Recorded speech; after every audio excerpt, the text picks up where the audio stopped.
Bom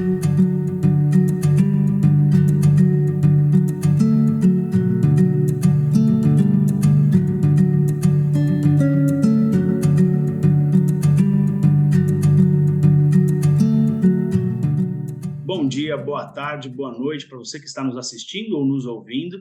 Eu sou Vinícius Ribeiro, jornalista, pai do Léo, menino autista. Estou aqui mais uma vez, Giane, tudo bem? Bom dia. Olá, tudo bem? Bom dia, boa tarde, boa noite. Graças a Deus, tudo jóia. Eu sou a Giane, mãe do Heitor, um autista também de 8 anos, e é um prazer estar mais uma vez aqui com vocês. Hoje nossa convidada é Lígia Sato. A Lígia é mãe do Saulo. Saulo é um menino de 7 anos, um menino autista de 7 anos, e que vai compartilhar um pouquinho aí da experiência dela com a gente. Então, pode dar uma saudação inicial, Lígia, para os nossos ouvintes e espectadores. Oi, gente, bom dia, boa tarde, boa noite. Meu nome é Lígia Sato, né? Como o Vinícius comentou, meu filho é o Saulo, ele é autista.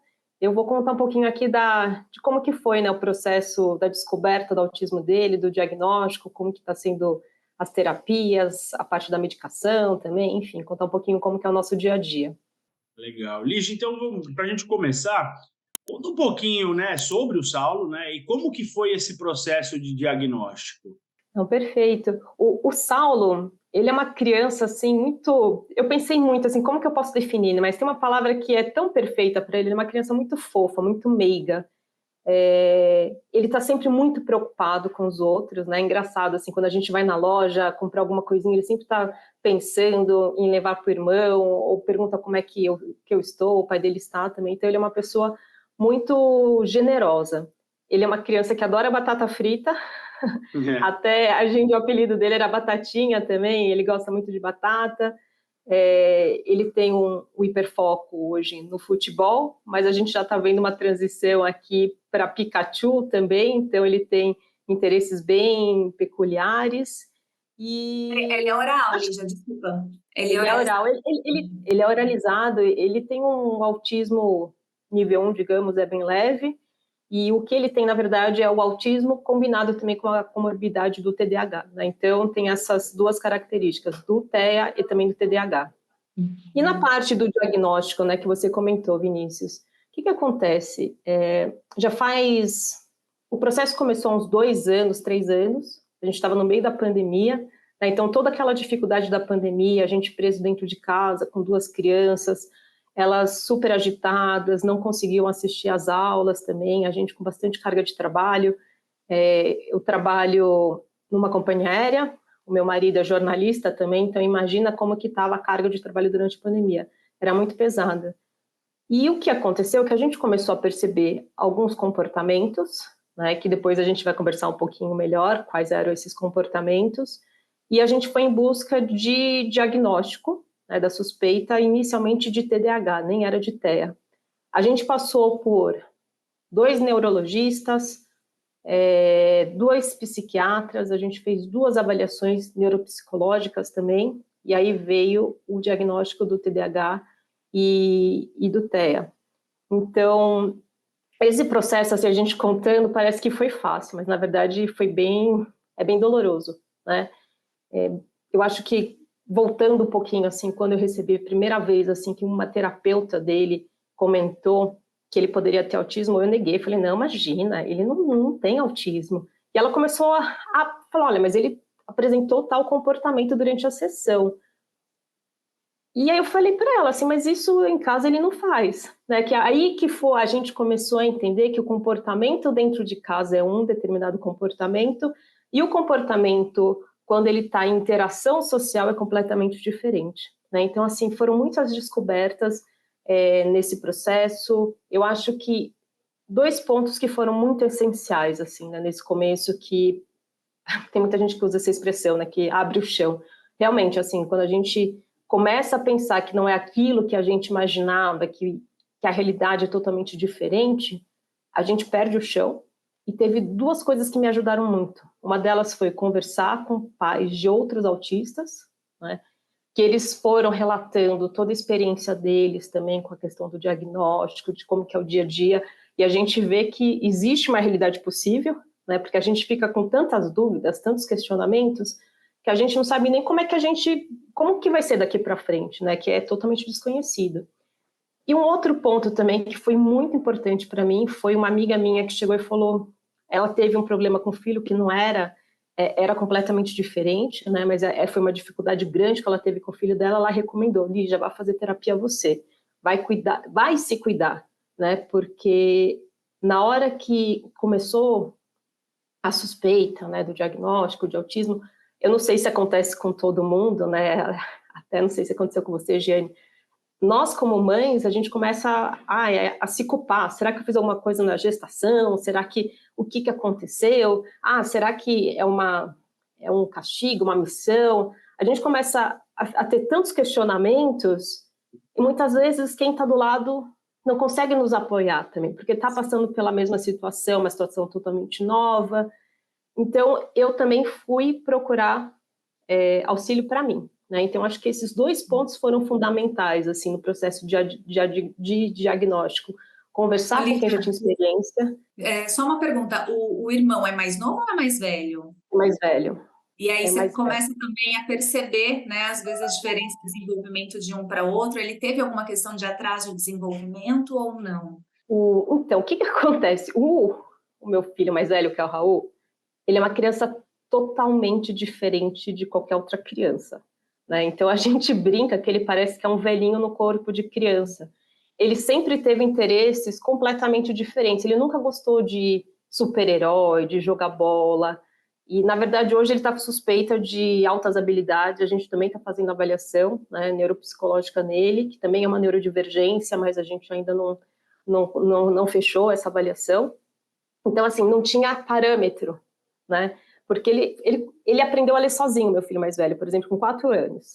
Nossa. Então, como é que eu ia comparar com o Saulo? E, além disso, tinha o fator da pandemia, porque a pandemia transformou a vida de todo mundo. Então, assim, era uma situação completamente diferente. E tinha algumas coisas que depois eu comecei a perceber. A questão de não olhar nos olhos. O Saulo não olhava, tinha essa dificuldade do contato visual.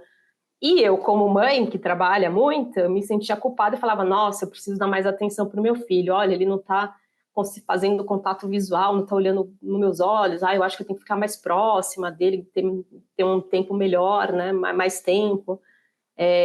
Ele teve uma demora para falar, só que aí, depois que a gente começou a passar pelos médicos, eles começaram a fazer uma série de perguntas que eu nunca me atentei. Ele não falava, mas apontava? Eu falava, não sei, não prestei atenção. Mas com quanto tempo ele começou a falar? Eu falei, gente, eu não sei também, porque a correria de ter 2 filhos, a gente acaba... Eram detalhes, e assim, a gente sempre passava pela médica, e ela nunca falou. Então, ela sempre falava assim, não, ele é mais preguiçosinho, acontece. E depois que a gente passa por todo esse processo, a gente vê que atraso não é porque é preguiçoso, não é porque é o tempo da criança, qualquer atraso é um alerta, né? E eu tenho essa consciência depois que a gente passou por todo esse processo. E eu até fico um pouco, assim, chateada, porque eu acho que a gente poderia ter sido alertado, né? Mas o que eu percebi durante esse tempo, tanto a escola quanto os médicos, eles não falam logo de cara, porque tem pais que não aceitam. Então, a partir do momento que eles percebem que você dá essa abertura, eles são mais abertos, mais sinceros, falam, mas eu ainda acho que eles deveriam alertar desde o começo. Olha, qualquer atraso de fala, qualquer atraso motor, precisa estar atento. E o Saulo tinha uma característica também, ele era muito atrapalhado. Ele estava andando, tinha uma coluna, ele batia na coluna. A gente chegou a ver se era questão de visão, e na verdade não, é um desequilíbrio próprio, né, característico. Ele tem dispraxia motora, então, né? Então ele não consegue, por exemplo, se ele levanta o braço, ele tem dificuldade de levantar o outro, tem dificuldade de equilíbrio. E quando a gente foi passar pela terapeuta ocupacional, é que a gente começou a entender, e ele foi melhorando muito. Só que a gente achava que ele era uma criança desajeitada, atrapalhada. Né? Então, são coisas também. A sensação que a gente tem é que eles têm dificuldade de conseguir regular o corpinho deles no espaço, né? Então, por isso realmente que eles trombam muito, por isso que eles caem muito. O Heitor ainda tem a dificuldade de ter também hipermobilidade associada, né? Que é muito molinho para tudo. Então, junta tudo nesse pacote, vira realmente um samba do crioulo doido, né? Então, cai bastante, né? Tromba bastante. E aí precisa da fisioterapia para conseguir dar uma acelerada, né? Quando ele conseguiu, ele fez durante um tempo terapeuta ocupacional, ele melhorou bastante, mas assim, hoje a gente tem uma bicicleta em casa, que ele adora ficar andando na bicicleta, né? Só que outro dia ele quase perdeu o dedo na bicicleta. Por quê? Mistura a falta de equilíbrio com a desatenção, com essa hiperatividade dele também. Aí quando a gente foi ver, ele já tinha machucado o dedinho dele. Então, assim, é uma criança que a gente não pode deixar sozinha nenhum minuto, tem que sempre estar muito atenta, né? Ele tem essa questão também de não ter a noção do perigo. Então, assim, vai atravessar a rua, tem que dar a mão, tá no shopping, tem que estar sempre muito atento. Hoje eu estava fazendo ginástica, ele quase passou na hora que eu estava abrindo o braço com peso, quase pegou no rostinho dele também. Então, assim, tudo, a todo momento, alguém está de olho, né, para que ele não se machuque, né, não cause dano a si mesmo. E é exaustivo isso, né? É exaustivo, porque é aquela coisa da vigilância 24 horas por dia, que eles comparam, inclusive, com os soldados na época de guerra, né? Porque a gente tem que estar atento e vigilante o tempo inteiro. Eu acho que para a gente, para a minha situação familiar como pai, como mãe, né, que eu vejo meu marido também, é uma das coisas mais exaustivas, é isso. Essa questão da gente ter que estar vigilante e atento o tempo inteiro, justamente pela falta de noção de perigo, né, por essa questão de, às vezes, ter essa dificuldade motora, né, dispraxia, às vezes cair muito. Então, é aquela coisa de vigilância constante, né? E eu falo muito que a minha vida é antes e depois do diagnóstico, né? Porque eu mudei muito como mãe e como pessoa também. Eu sempre fui uma pessoa, sabe aquela coisa? Você estuda, passa, dá tudo certo, seu nível de cobrança é muito alto, não tem paciência com os outros. E depois que veio o diagnóstico, eu aprendi tanto a ser paciente e eu mudei toda a minha rotina. Hoje, assim, eu falo que eu fico feliz com o que eu consigo fazer nas situações que são dadas, e nem todo mundo é assim, a gente aprende, né, que cada dia é uma vitória.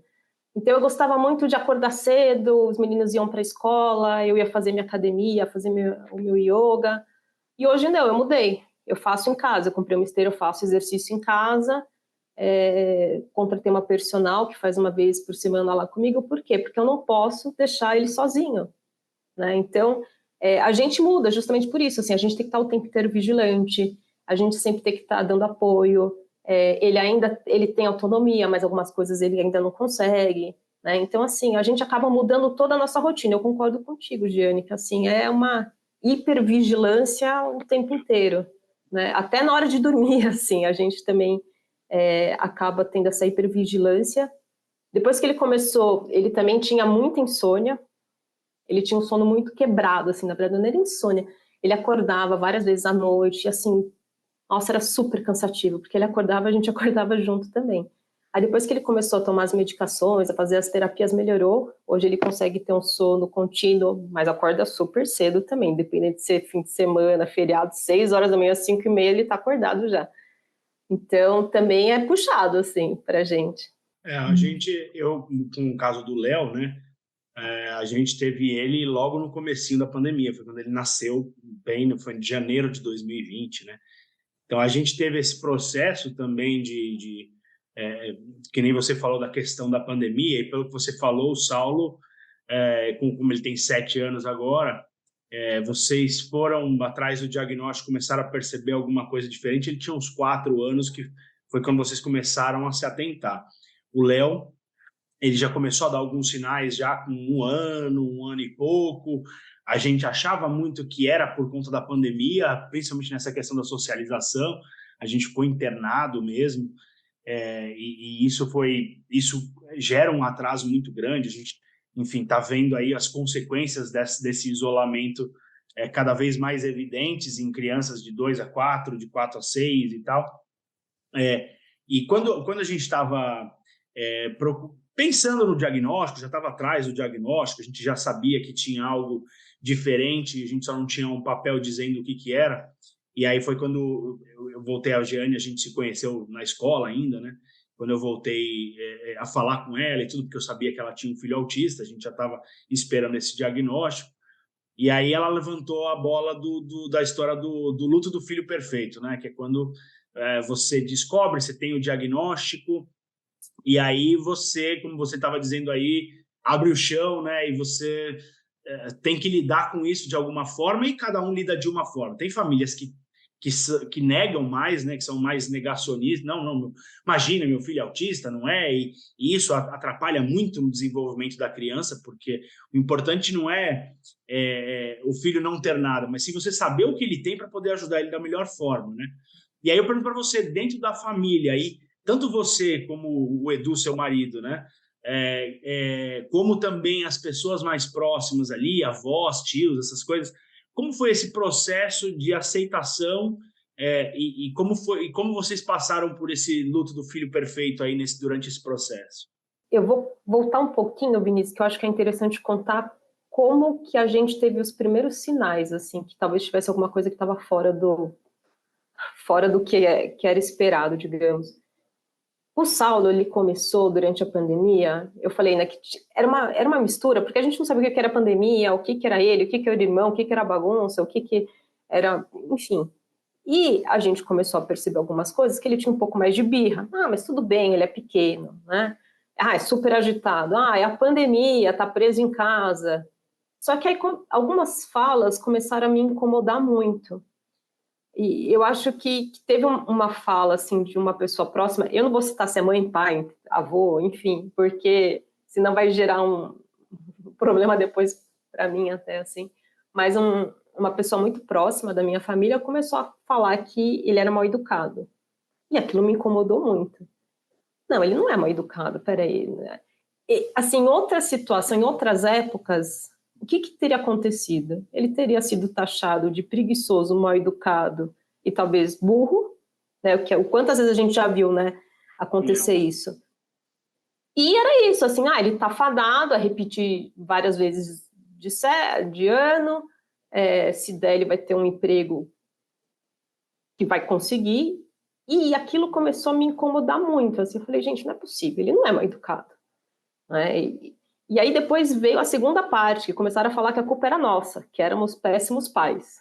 Nossa. Então mandaram a gente ler livros sobre como ser bons pais. E aquilo eu não aceitei, assim, eu poderia ter, eu acho que, mesmo estando psicologicamente muito impactada pela pandemia, eu não aceitei aquilo. Eu falei, gente, não é possível. Eu até comprei o livro, vou ser sincera, eu li acho que uma página, eu falei, não, isso não é para mim, tem alguma coisa errada. E a gente foi na escola. E quando a gente chegou na escola, a gente falou, olha, tem alguma coisa estranha que está acontecendo, ele tem muita birra, e tinha uns comportamentos também que ele ficava muito, muito nervoso, ele começava a se arranhar, bater a cabeça na parede, a gente achou aquilo tudo muito estranho. E quando a gente chegou na escola, é que ela, então, realmente, tem algo errado, a gente não queria comentar, talvez ele tenha TDAH, ele dorme na sala, ninguém consegue acordar, e aí começou todo o processo. Então, quando a gente realmente recebeu o diagnóstico, assim, cada pessoa teve o seu momento. Eu acho que dá para a gente separar na questão do tempo, né? Todo mundo precisa um tempo para conseguir assimilar. E tem também a questão de como a pessoa assimilou, né? Então, tem gente que até hoje fala que aceita, né? Mas, no fundo, acha que é um diagnóstico errado. Ah, não, ele não tem isso. A gente vê as crianças com autismo lá na clínica, ele não é igual aquelas crianças, ele é muito melhor, ele não tem nada disso. Tem a questão também de, muitas vezes, ele no ambiente familiar ele é de um jeito, fora do ambiente familiar é outro, né? Então, por isso que muitas vezes não entende, que não, isso com certeza não.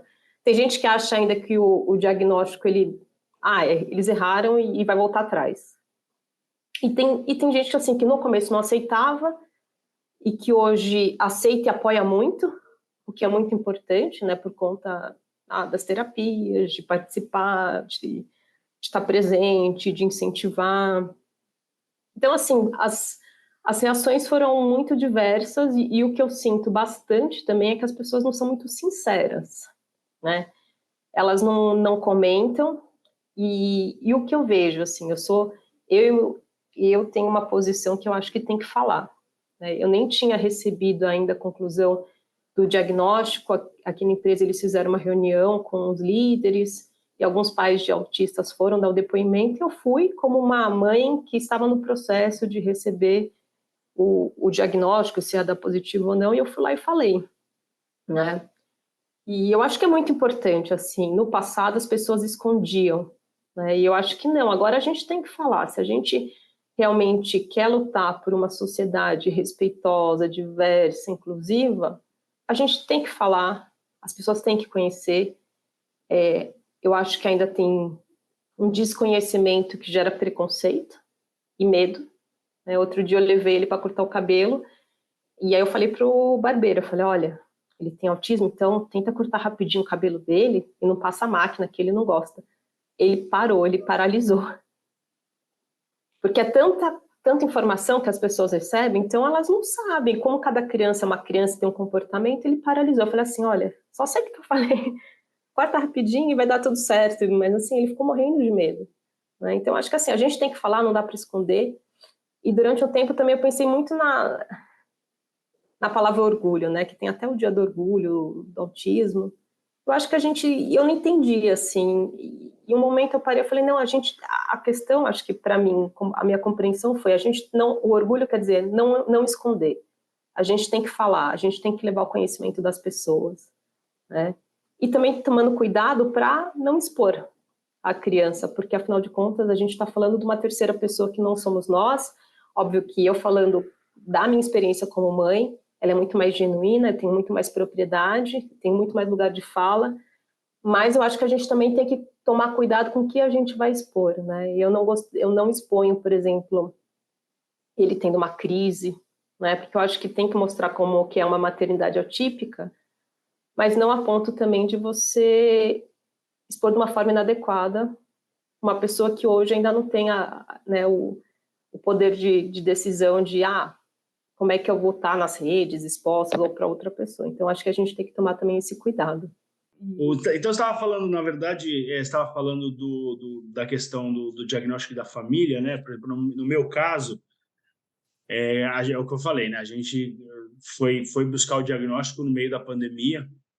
A gente não sabia o que era resultado da pandemia, né? Algum atraso por conta da pandemia, da restrição social, e o que era algo diferente de outra criança, mesmo porque a gente não tinha outro filho, foi nosso primeiro filho.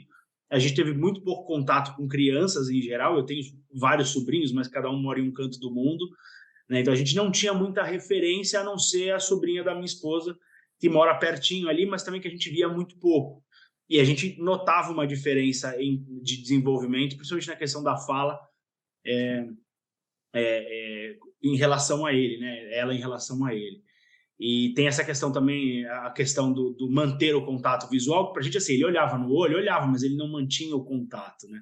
Então, na minha família, quando a gente veio passar um final de ano no litoral, inclusive eu tô no litoral agora, a gente veio passar um final de ano, e aí meu pai levantou a bola. Ele falou assim, ele tinha um ano e pouquinho, e meu pai falou assim, viu, né, esse comportamento que ele tem na piscina, ele tinha quase, não, tava para fazer 2, eu acho, ou alguma coisa assim. Meu pai falou assim, mas esse negócio dele ficar jogando as coisas na piscina, ou, enfim, dele não interagir com as outras crianças e tal, vocês não acham que tem alguma coisa? A gente está investigando, enfim, a gente tá acompanhando todo o processo, a gente ainda não sabe o que é, mas a gente já tem consulta marcada com a neuro, né? A gente já está atrás disso, mas dentro da minha família foi uma questão muito tranquila nesse sentido, né? E dentro dos amigos também. Fica primeiro assim, quando você conta, fica um pouco aquele choque, nossa, sério? E aí aquele negócio, aquele olhar de pena, pelo menos no começo, né? Nos primeiros momentos, mas que cabe muito a você também explicar, que era o que você estava falando, vamos falar sobre isso, e cabe muito a você explicar para as pessoas como funciona, para não ter esse negócio, puxa, que pena, nossa, ele tem um filho autista, né?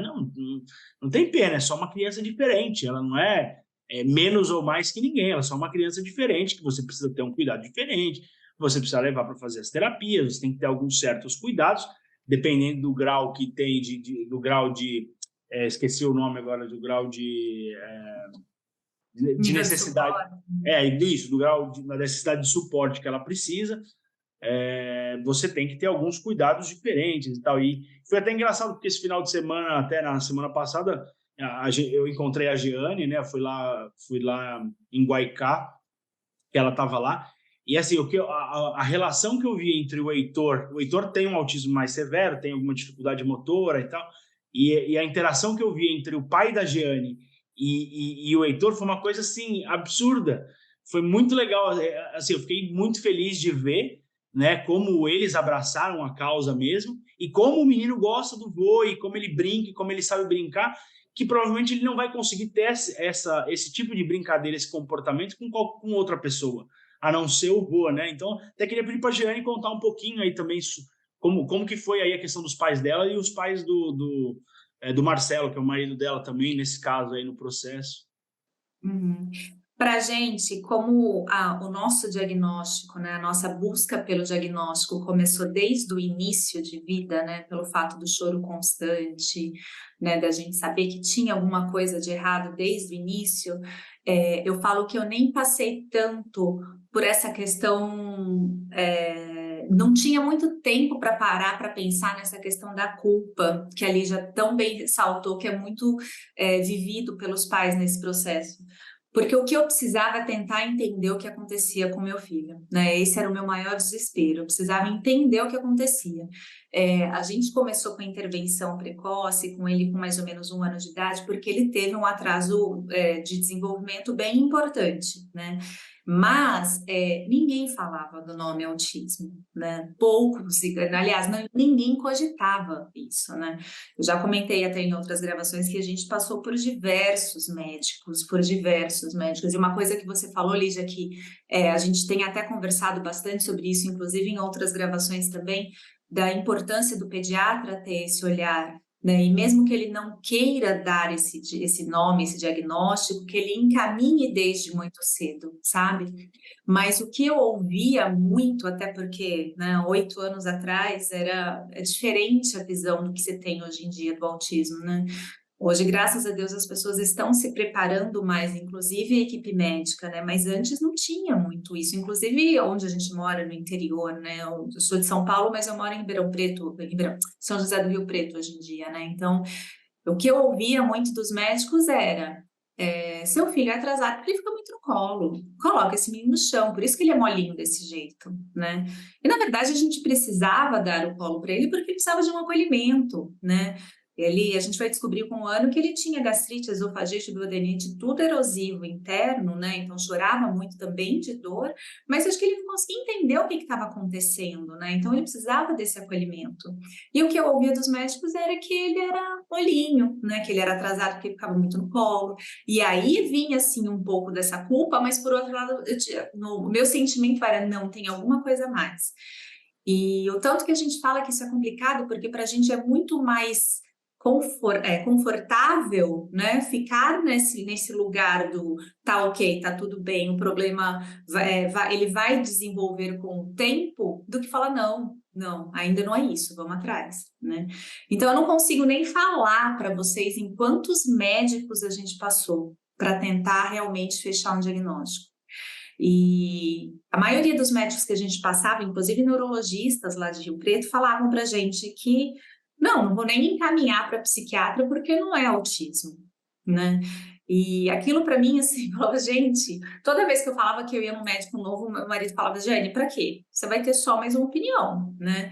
Quem vai decidir o que a gente vai fazer com essa opinião somos nós. Mas eu falava: não, mas a gente precisa tentar descobrir, né?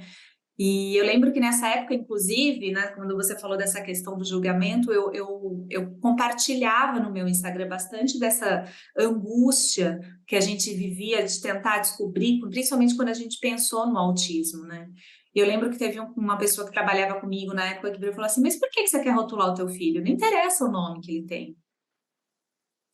E aquilo, sabe, eu falava, meu Deus, me chateou tanto. E eu falava, não é questão de rótulo, a gente quer entender o que está acontecendo, o que ele está passando, se a intervenção que a gente está fazendo é o que ele precisa agora, ou se eu posso oferecer alguma coisa a mais que eu ainda não estou fazendo, né? Então, isso, para mim, foi muito difícil. E os meus pais, sempre acompanhando de perto, né? Meus pais sempre foram muito parceiros nisso, então sempre acompanhando muito de perto, sempre tentando achar junto com a gente algum horizonte nisso tudo, né? Os pais do Marcelo, como moravam um pouco mais longe, não tinham tanto essa participação, mas também assim, sempre atento ao que a gente levava, né? Eles sempre querendo nos escutar. Então, esse lugar de escuta, graças a Deus, a gente teve muito na nossa família. Até porque, assim, o Heitor sempre foi uma criança muito amável, né? Ele tem as questões das desregulações dele, principalmente quando ele está num ambiente que ele não conhece, com pessoas que ele não conhece, mas ele é uma criança muito amável, principalmente no ambiente familiar, né? Então, todo mundo, querendo ou não, tentava só entender como que fechava esse pacote todo, o que estava acontecendo, né? Então, graças a Deus, eu tive apoio da família, assim, né? Tanto do meu lado quanto do lado do Marcelo, todo mundo foi muito parceiro. Inclusive em me apoiar, continuar buscando, né? Porque muita gente acha que mãe quer achar pelo em ovo, né? Que não tem nada, né? Só que o Heitor tinha um atraso de desenvolvimento severo aí, né? Então não era possível que não fosse nada, né? Até a questão da fala, ali já eu não comentei ainda, mas o Heitor é uma criança que usa comunicação alternativa, né? Ele não é totalmente oralizado, ele está começando a soltar algumas palavrinhas agora com 8 anos, né? Mas junto à dispraxia motora, que acaba afetando também essa questão da fala. Então, assim, foi tudo muito atrasado nele. O andar, o sentar, o engatinhar, né? E a fala também, com certeza, né? Então, o mais difícil realmente foi a gente conseguir fechar, né? Chegar nesse diagnóstico. E eu lembro que a gente conseguiu fechar a partir do momento que a gente levou no psiquiatra. Foi a primeira vez que a gente levou no psiquiatra, ele foi categórico, né? Porque até então achavam que a gente não tinha que passar em psiquiatra, né? E hoje em dia, uma das primeiras coisas que eu falo com quem vem conversar comigo é leve num psiquiatra, né? Até num neuro, ok, quer levar no neuro, tudo bem, mas como algumas questões do autismo, por ser comportamental, às vezes o neurologista não consegue perceber, né? Então, para a gente foi muito importante a hora que a gente chegou nessa conclusão e conseguiu levar, né, para ter um apoio do psiquiatra. E no dia que a gente fechou, a gente estava com um casal de amigos nossos, que a gente fechou em Ribeirão, e esse casal estava com a gente no dia e ele justamente falou essa frase que você levantou, Lígia. O que vocês vão fazer agora? Vocês vão esconder? Ou vocês vão falar para as pessoas? E aquilo, gente, como assim esconder? É o nosso filho, né? Não tem essa de esconder. Muito pelo contrário, o que a gente tem que fazer agora é falar, né? Acho que quando nasce um diagnóstico na nossa família, mais ainda que a gente tem o dever de levar essa informação adiante, né? E aí começou mais ainda, né? Essa nossa bandeira aí de falar sobre o assunto, porque a gente via que muito perto da gente ainda tinha essa visão, sabe? Essa desinformação, essa questão do preconceito, porque é preconceito, né? Quando você sugere esconder, né? É um preconceito, né? Então, é difícil, mas respondendo a sua pergunta mais uma vez, Vi, graças a Deus o apoio familiar eu sempre tive, sempre tive. Tem 2 pontos, Vinícius, não sei se eu poderia comentar. À vontade. O primeiro ponto é sobre a questão do psiquiatra, é engraçado, né? A gente levou em neuro e levou em psiquiatra, e a gente acabou optando por fazer o acompanhamento periódico com o psiquiatra, e justamente foi pelo que você falou, a gente achava que era muito comportamental, né? Então, a gente tanto passou pelo neuro, mas a gente achou que o psiquiatra entendia mais, e hoje a gente faz acompanhamento com uma psiquiatra que é bem de referência também, né? Então, assim, a gente gosta bastante. E outra coisa também que você falou, Jane, que eu achei... que eu escutei isso também, da questão do rótulo. Por que você quer rotular, né?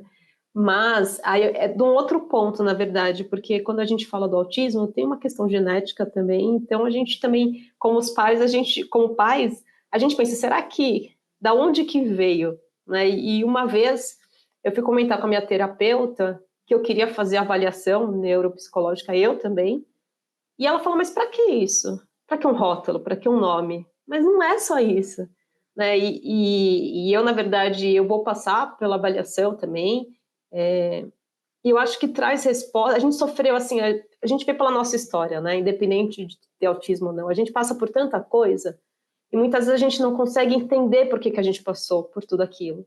E eu acho que receber, né, um diagnóstico tardio traz explicações de muitas coisas que eu acho que ajuda a, não sei, a gente primeiro também ser mais gentil conosco, né? Nos perdoar. E sim, nos perdoar de muita coisa. Nos Então, assim, eu acho que entender, né? Eu acho que é o entendimento sobre Eu nós acho que mesmos. as duas coisas, né? O perdoar e o entender, né? Mas deixa ele já concluir, eu vou contar uma história legal.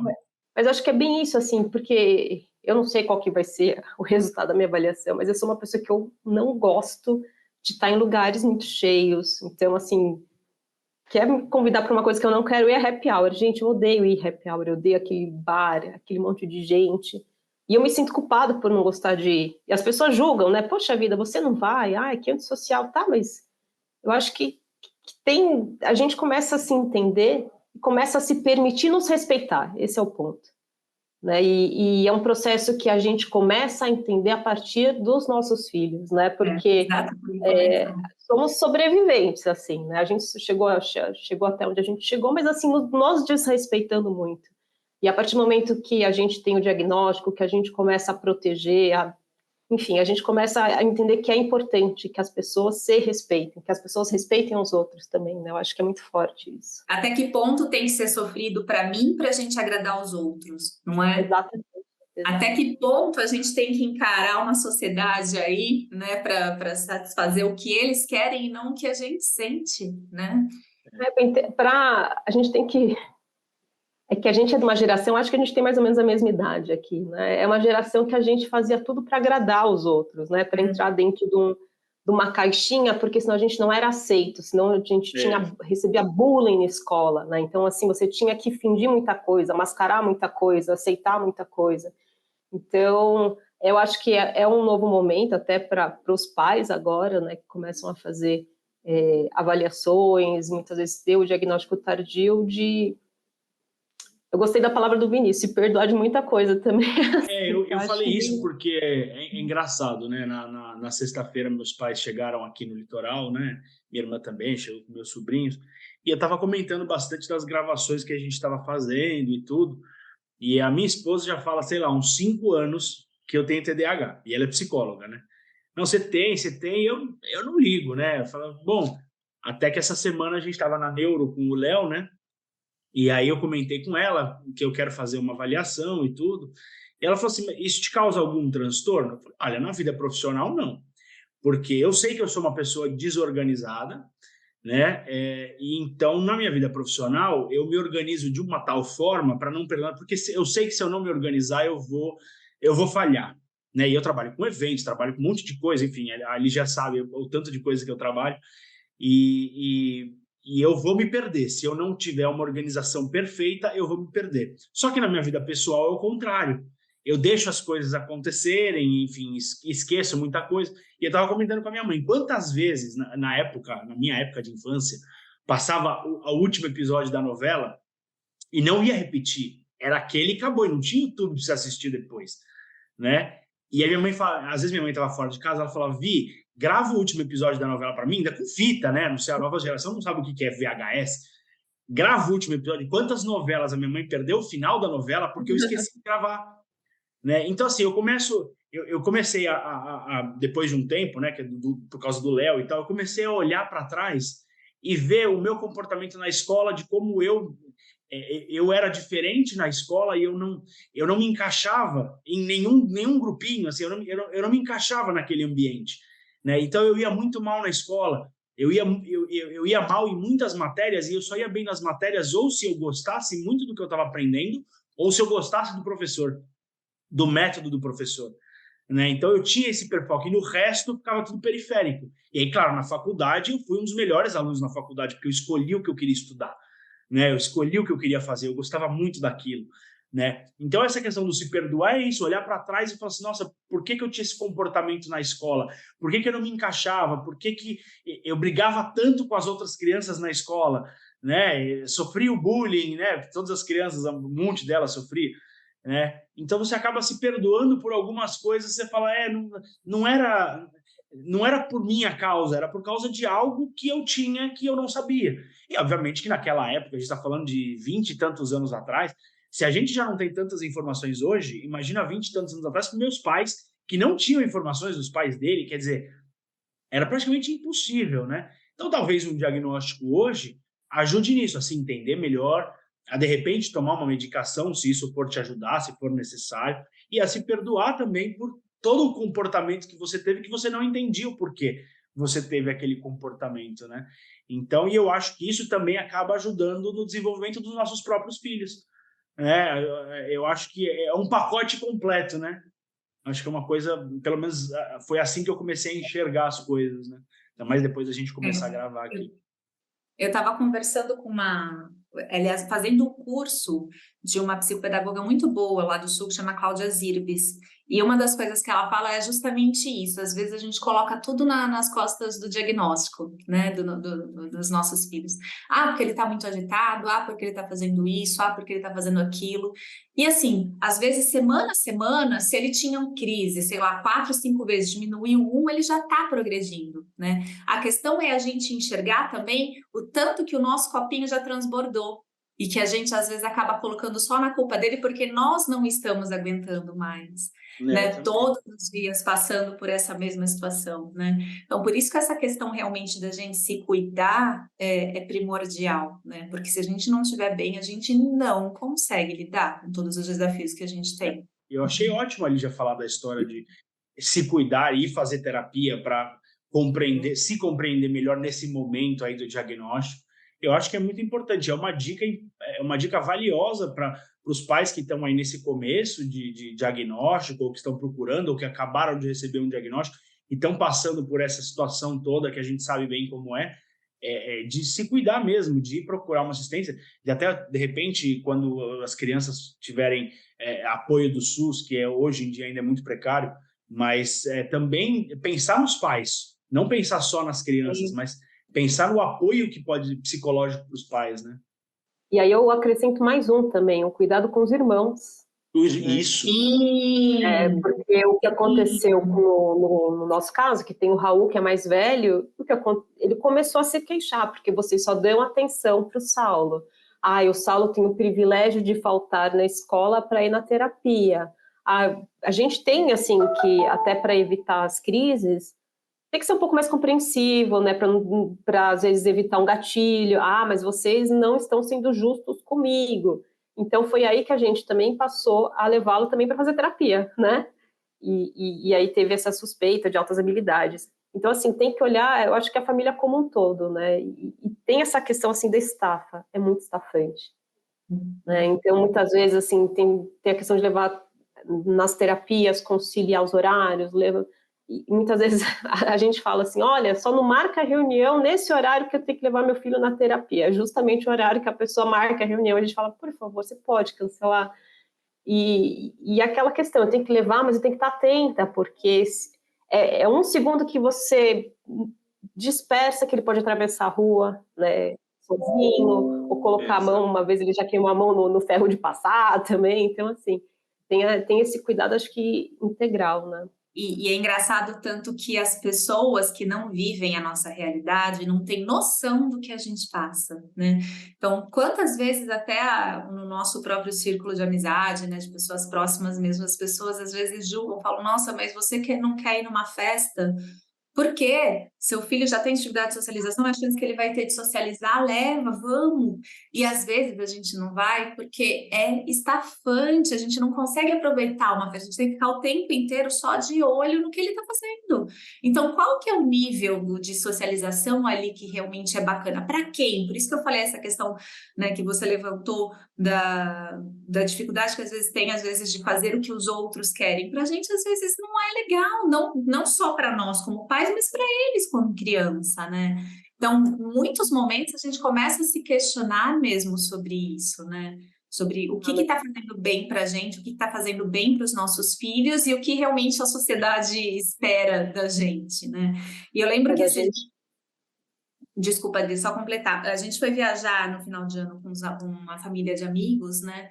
E eu ouvi dela justamente isso, né? Foi muito difícil. O Heitor teve uma crise muito forte no avião.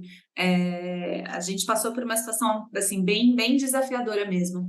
E eu lembro dessa amiga, que é uma amiga muito próxima, ainda virar no final da viagem mesmo, falou: Jane, agora eu sei o que vocês passam. Agora que eu fiquei todos esses dias perto de vocês, que eu consigo entender um pouco mais qual que é as desculpas que vocês dão, por que vocês não conseguem estar sempre presentes, né? Falei, tá vendo? A gente precisava que as pessoas vivessem um pouco mais a nossa realidade para entender. Exatamente.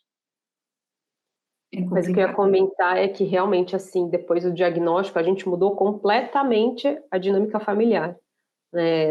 Assim, eles estão na escolinha, então tinha festinha, nossa, mais de uma festinha todo fim de semana, porque era do Raul e do Saulo.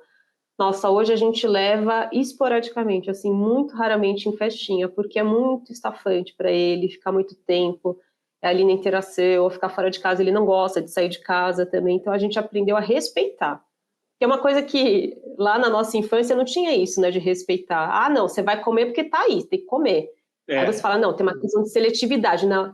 E assim, o que eu já vi, assim, muitas vezes a gente vai no lugar, aí a pessoa dá e você fala assim, olha, ele não come isso. Ai, frescura. Não, não é frescura, gente. Então a gente começou, assim, a gente tem uma dinâmica totalmente diferente, que é a questão do respeito. Tem que respeitar, porque senão depois você tem uma série de gatilhos e vai entrar em crise, vai ser estafante para todo mundo. Então a gente, assim, hoje escolhe na ponta do dedo qual passeio que a gente vai fazer. Você entrou nessa questão da seletividade alimentar. Ele é seletivo, Lídia? Como que é? Então, ele não come muitas coisas, ele come sempre aquele... Ah, ele gosta de arroz, o bifinho, se a carne tiver com molho também não come, gosta da batata, gosta de fruta. O que ele tem, na verdade, que é mais complicado é a compulsão alimentar. Então, ele não consegue ter a sensação de saciedade. Saciedade. Assim. A gente estava falando disso, né, com a Theo, lembra disso?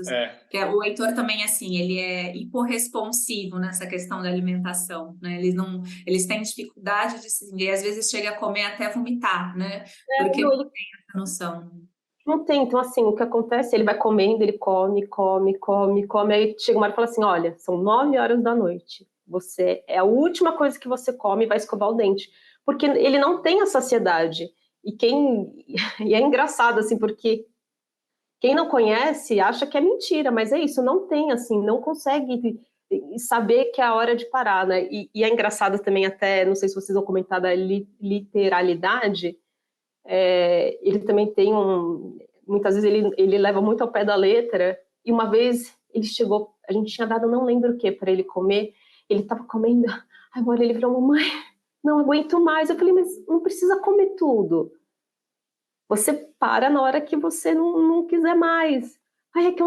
Que você mandou eu comer. Então assim, ele não se a gente mandou, ele iria comer, ele não estava aguentando mais, assim. Então tem essa questão também da literalidade, que muitas vezes a gente passa tão desapercebido, assim, que a gente tem que deixar muito claro. E eles não entendem ironia, né? Você estava falando só para comentar antes, assim, aí o pessoal olha de fora e fala assim, nossa, seu filho come bem, né? O Léo come super bem, o Léo tem... aparentemente ele não tem nenhuma seletividade, ele come, né, ele faz a dieta da lua, ele come tudo menos a lua. Ele só não come vegetais, assim... talvez um pouco por culpa nossa, porque a gente come muito pouco vegetal na nossa alimentação, na nossa dieta. Mas aí a pessoa olha de fora e fala isso mesmo. Se seu filho come bem, fala, come bem até demais, não é comer bem, né? É comer muito. E tem também, ele toma hoje a Ritalina, né, por conta do TDAH, e a gente começou a dar um ansiolítico para... A gente está estudando se as crises que ele tem é muito ligadas à ansiedade. E esses remédios, é uma loucura. Porque, assim, quando a psiquiatra foi recitar, falou assim, olha, o remédio pode tirar a fome ou aumentar a fome. E a gente só vai saber quando você der para a criança. É muito surreal, assim. No caso dele, em um momento até reduzir um pouco a fome, mas agora sim tem essa questão da compulsão que a gente também vai ter que... A gente está tentando, né, lidar, e eu acho que, até indo um pouquinho para frente, qual eu acho que é uma das maiores preocupações que a gente tem? Na verdade, eu tenho duas grandes preocupações. A primeira preocupação é a gente conseguir conscientizar ele de que quando ele crescer e a gente não estiver mais do lado dele, seja com 18 anos, que ele já vai poder tomar as decisões, né, com mais autonomia, é que ele tem que continuar fazendo tratamento, né, levando a sério. E porque a gente não vai estar lá do lado, e assim, quando a gente fala da compulsão também, né, quantos problemas ele vai poder ter de saúde até por conta do ganho do peso também, então assim, a gente fica muito preocupado com isso, da gente conseguir fazer um trabalho muito bom, assim, para que ele continue se cuidando quando ele for crescer. E um segundo ponto também é a nossa preocupação, eu sei que não é uma preocupação agora, mas se a gente não começar a fazer agora, a gente não vai conseguir ter em relação ao mercado de trabalho, né? Hoje a gente fala muito da questão da diversidade, mas o quanto que a gente realmente vai conseguir inserir os neurodivergentes dentro do mercado de trabalho. E aí, assim, aí não somente pessoas com TEA, mas também com TDAH, altas habilidades. E uma coisa que eu vejo, assim, que é uma crítica muito minha, muitas vezes a gente vê algumas pessoas romantizando. Ai, porque é incrível. Ai, meu filho tem autismo. Não estou falando que não é incrível, mas muitas vezes nesse discurso não passa a real dificuldade que é conviver com uma pessoa que tem TEA, com TDAH. E aí vai chegar no mercado de trabalho uma pessoa como essa, vai fazer parte da equipe, mas será que a empresa está preparada? Será que ela vai dar as ferramentas para o gestor? Será que o gestor vai saber? E ainda tem a questão assim, de cada pessoa é uma pessoa individualizada, que vai ter um comportamento também. Então, assim, essas são minhas duas grandes preocupações. E Isso e ainda chegar no mercado de trabalho, né? Porque muitas delas não têm condições. A gente vai falar em uns episódios sobre isso, exatamente, sobre como as empresas hoje podem se preparar, e não preparar só o gestor, mas preparar toda a equipe para aceitação e para entender como lidar com aquele profissional que está chegando ali, que precisa ser inserido. Claro, tem casos que não vai ter como, mas tem muitos casos de autismo mais leve e tudo que você vai conseguir atuar em qualquer profissão, ou quase qualquer profissão, né? E aí você falando disso, você falou da questão do futuro, é uma coisa também, a Jeane tem uma preocupação muito grande com isso, e eu queria saber de vocês, assim, o que vocês pensam para ele, ou qual é a preocupação de vocês, efetivamente, quando vocês não estiverem mais presentes, não só quando ele tiver autonomia para tomar a decisão dele, mas, assim, a Jeane até comentou uma vez, né, falou assim, bom, eu não quero passar o peso de cuidado do Heitor para o Bernardo, que é o outro filho dela. Assim, ele não tem a obrigação de cuidar do irmão pelo resto da vida se ele não puder. O que vocês pensam nesse sentido também, né? Vocês já têm alguma definição? Vocês têm algum estudo que vocês estejam fazendo em família para pensando nesse futuro? Não? Vini, vou ser bem sincera. Eu estou preocupada se ele vai conseguir se alfabetizar. Assim, as minhas preocupações, elas são tão do momento que eu ainda não consegui nem chegar nessa fase, assim. Quando a gente teve o diagnóstico, lá no comecinho, ele tinha muita dificuldade, assim, uma dificuldade de diferenciar letra de número. E eu não, sendo bem sincera, assim, eu não acreditava que ele iria conseguir se alfabetizar. Então, hoje, né, ele está no 2º ano. Quando eu vejo que ele já está começando a ler as primeiras palavras, que ele consegue escrever, é tão emocionante, né? Eu sinto até um pouco culpada, porque eu falei, poxa vida, eu não acreditava, né? Mas, então, assim, as preocupações, elas são tão reais, eu falo muitas vezes, a nossa vida é tão real, que será que ele vai conseguir fazer a higiene pessoal correta? Será que... São preocupações muito do momento. Mas eu concordo, assim, que eu acho que não tem que ser peso para ninguém. Eu acho que o grande desafio aqui é a gente conseguir realmente que ele tenha autonomia. Ele é muito inteligente, né? Agora o desafio é como que a gente consegue que ele consiga desenvolver toda a potencialidade que ele tem, porque é simplesmente uma maneira diferente, né? Um cérebro diferente, funciona de uma maneira diferente. E eu volto a falar, assim, eu acho que a grande questão aqui é saber o respeito. Vamos respeitar essa neurodivergência dele, esse cérebro que funciona diferente, só que a gente ainda não sabe como que encaixar esse cérebro diferente numa sociedade que não está preparada ainda para isso, né? Acho que esse é o grande desafio. São situações bem diferentes, né? Porque a primeira pessoa a levantar essa bola para a gente foi a atual psiquiatra do Heitor, e ela falou: Jane, eu fiz uma reunião com um psicólogo que acompanha ele, que está preocupado com essa questão da alfabetização, e eu entendo, mas se ele vai ser alfabetizado, não me interessa se ele vai ler, se ele vai escrever, se ele vai saber fazer conta, não me interessa. O que eu quero é que ele desenvolva a autonomia dele a ponto que lá na vida adulta ele consiga, pelo menos, ter uma certa autonomia de vida, que ele não seja totalmente dependente de outra pessoa, né? Então, como o Heitor é uma criança de nível 2 para 3 de suporte, a nossa visão, né, com esse espectro extremamente amplo, é justamente o oposto. É justamente já pensando lá no futuro, no que ele vai conseguir ter condições de fazer, desenvolver como autonomia ou não, porque o Heitor ainda é uma criança muito dependente, né? Então, é interessante a gente parar para pensar o tanto que esse espectro é amplo mesmo, né? O tanto que dentro desse mesmo nome a gente tem características tão distintas, né? A nossa preocupação agora é assim, a interação dele com outras crianças, né? Do Léo com outras crianças. E agora, esse final de semana com a minha sobrinha aqui, ela é super amável, ela adora cuidar e tal. Então, assim, ela colou nele de uma forma que ela pegou um carrinho e saiu andando pela casa como se fosse um ônibus. E ela falava, parada do banheiro, parada da casa da vovó. Quer dizer, foi andando com ele, deu um Playmobil, os dois ficaram lá um tempão brincando, né, juntos. E, assim, até pouco tempo atrás, o Léo não conseguia ficar 5 minutos na mesma brincadeira. É assim, ele cansava e acabou, e vai para outra coisa, e pronto. Ele conseguiu quase meia hora na mesma brincadeira. Eles montaram uma cabaninha juntos, né, na sala, para ficar assistindo um desenho embaixo da cabana, que era a caverna deles e tal.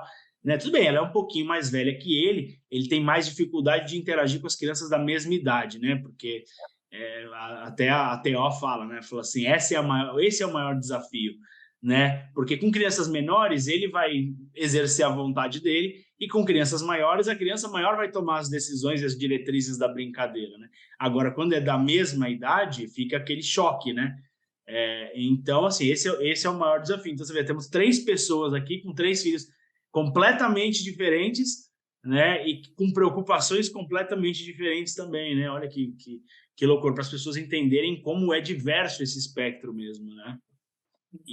E aproveitar também para falar um pouco, Lígia, quais foram hoje quais são as terapias que ele faz e qual você tem percebido o maior desenvolvimento dele, o maior ganho, né, dentro das terapias? Hoje, ele chegou a fazer 4 tipos de terapia, né? Uma delas foi a terapia ocupacional, que ele deu um tempinho por agora, mas ele faz as sessões com a psicóloga, com a psicopedagoga e com a fono.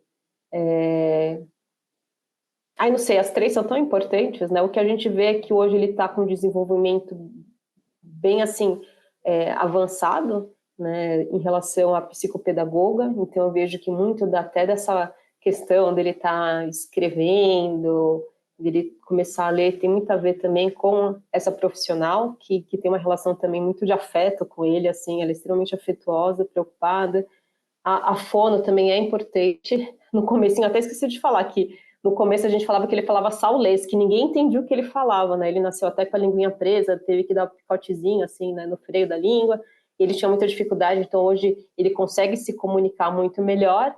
E na questão da psicóloga, ainda tem um caminhar ainda mais, eu acho que mais extenso, assim, porque ele é uma criança que não aceita não, né? Então ele tem muita dificuldade de lidar com situações diferentes da que ele está esperando. Então, hoje ele faz essas 3 terapias, combinadas com a medicação que eu comentei, né? Ele toma a medicação para o TDAH e também agora um pouquinho para a ansiedade, mas assim, vendo como lá no comecinho, né, na pandemia, sem o diagnóstico, como ele era, a criança que ele é hoje, gente, mudou completamente, assim, ele consegue ter uma qualidade de vida que é incrível. Eu, assim, não tenho palavras, e eu fico imaginando como a diferença que isso faz na vida de um ser humano, né? Como que ele poderia estar se ele não tivesse com isso, não só ele, como a nossa família também poderia estar, né? Tendo uma pessoa que estava em constante crise também, com comportamentos bem complicados.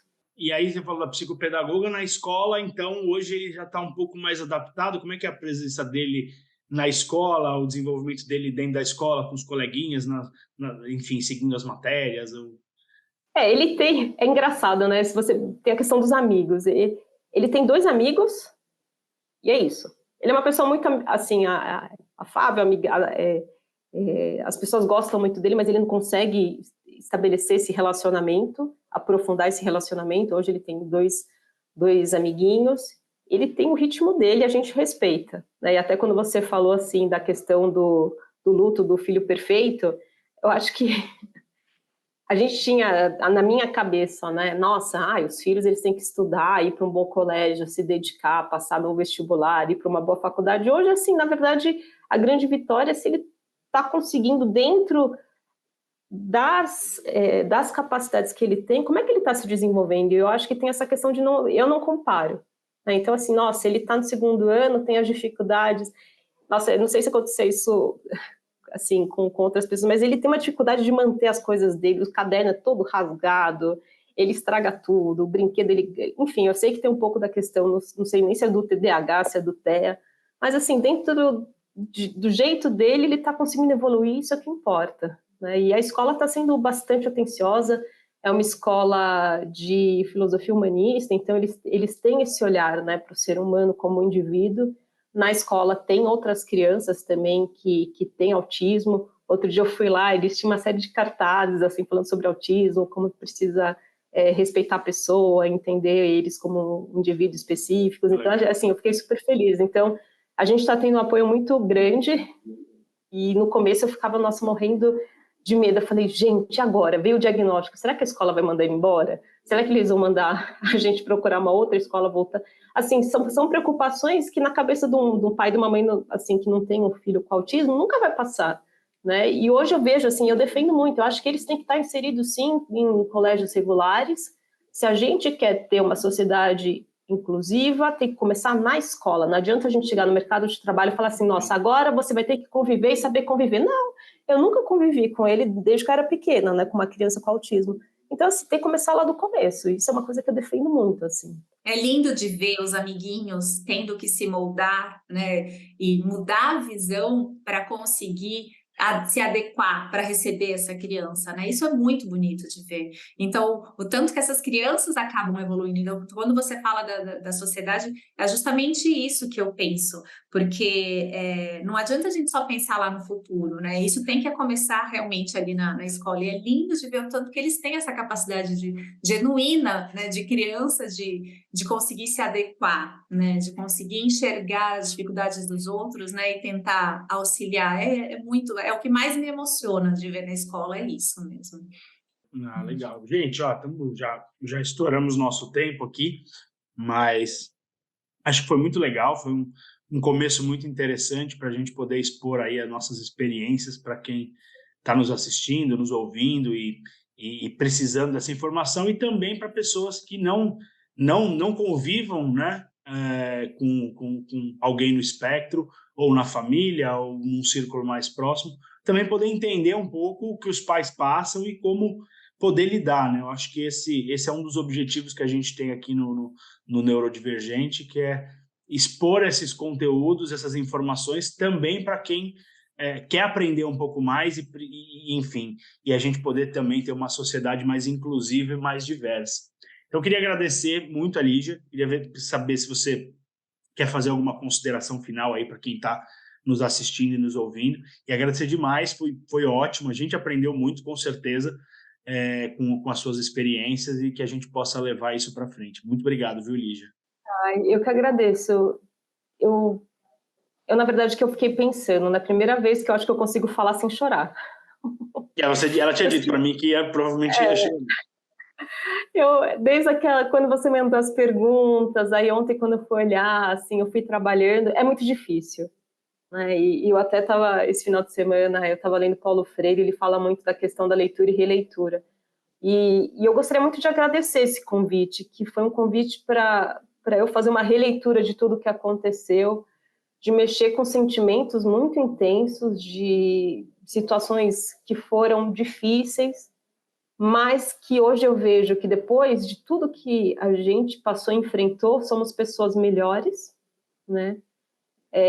A gente está conseguindo fazer essa revolução tanto individual e também eu agradeço muito a oportunidade de falar sobre isso, né? Que eu acho que a gente tem uma missão assim de levar para outras pessoas também, né? Para que as pessoas conheçam e o que a gente sempre fala, falar com convertido é fácil, a gente tem que falar com quem não tem informação.